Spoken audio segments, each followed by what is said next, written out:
अस्सलाम वालेकुम रहमतुल्लाहि व बरकातहू। उम्मीद करता हूँ सब खैरियत से होंगे, अल्लाह सबको अपनी हिफ्ज़-ओ-मान में रखे।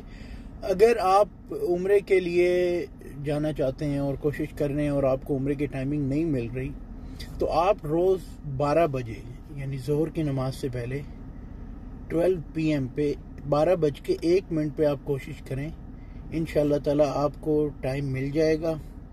और ये अपने दोस्तों के साथ भी शेयर करें, क्योंकि ये मेरा अपना तजुर्बा भी है कि मैं जितनी बार मैंने ट्राई किया मुझे मिल गया। और मैं अभी आज 12 बजे की भी आपको देखें, मैं आपको ये पिक्चर यहाँ पे लगा रहा हूँ।